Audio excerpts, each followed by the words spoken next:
അബ്രഹാമിനോട് ചോദിച്ചാൽ അബ്രഹാം പറയും, വിശ്വാസത്തിനകത്ത് ഒരനുസരണമുണ്ട്, ഒരു പുറപ്പാടുണ്ട്. ഹല്ലേലൂയ. ഒരു വേർപാടുണ്ട്. ദൈവവൈതലേ സ്തോത്രം. ഞാൻ നിങ്ങളും ആരാണെന്ന് ചോദിച്ചാൽ പറയും, ദൈവശബ്ദം കേട്ട് ദൈവത്തെ അനുസരിക്കുന്ന സാധാരണക്കാരല്ല, വീരന്മാരാ. ഹല്ലേലൂയ. നമ്മെ വിളിച്ചിരിക്കുന്നത് അങ്ങനെയാണ്. ദൈവത്തെ അനുസരിക്കുന്ന വീരന്മാരാണ്. ദൈവശബ്ദം കേട്ട് ദൈവത്തിൻ്റെ ആജ്ഞ അനുസരിക്കുന്ന വീരന്മാർ. ദൈവശബ്ദം കേൾക്കുക എന്നുള്ളത് ഒരു ഭാഗ്യകരമായ അനുഭവമാണ് ദൈവവൈതലേ. സ്തോത്രം. മിണ്ടാതിരിക്കുന്ന ദൈവമല്ല, സംസാരിക്കുന്ന ദൈവമാണ്.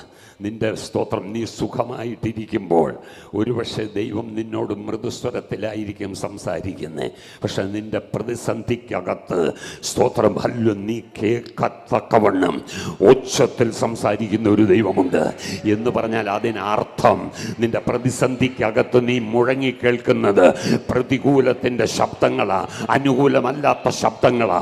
പക്ഷെ അതിൻ്റെ മുകളിലും ഉയർന്നു നിൽക്കുന്ന ഒരു ശബ്ദമുണ്ട്. അത് എൻ്റെ ദൈവത്തിൻ്റെ ശബ്ദമാ, അതെന്റെ ദൈവത്തിന്റെ മുഴക്കമാ. ഈ ഭൂമിമേൽ മുഴക്കം അയച്ച ദൈവമാണോ? സമുദ്രങ്ങളുടെ മേൽ മുഴക്കം അയച്ച ദൈവമാണോ? ഇന്ന് പകൽ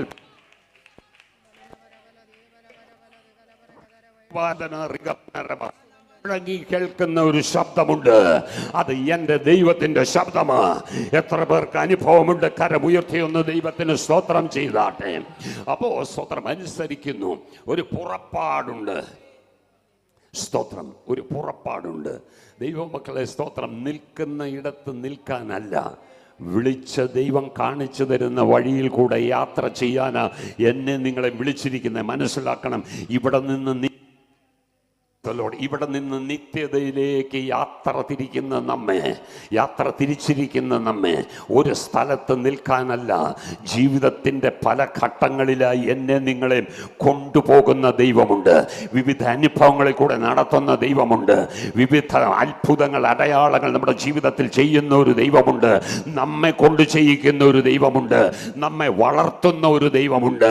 നമ്മെ ഉയർത്തുന്ന ഒരു ദൈവമുണ്ട്. നമ്മെ മാനിക്കുന്ന ഒരു ദൈവമുണ്ട്. നിന്നെ ഈ ലോകം തളർത്തുമ്പോൾ, നിന്നെ ഈ ലോകം താഴ്ത്തുമ്പോൾ, നിന്നെ ഈ ലോകം ക്ഷീണിപ്പിക്കുമ്പോൾ നിന്നെ വളർത്തുന്ന ഒരു ദൈവമുണ്ട്. നിന്നെ ഉയർത്തുന്ന ഒരു ദൈവമുണ്ട്. നിന്നെ അപമാനിക്കുന്ന ലോകത്തിൽ നിന്നെ മാനിക്കുന്ന ഒരു ദൈവമുണ്ട്. നിന്നെ കരയിപ്പിക്കുന്ന ലോകത്തിൽ നിന്നെ സന്തോഷിപ്പിക്കുന്ന ഒരു ദൈവമുണ്ട്. ഹല്ലേലൂയ.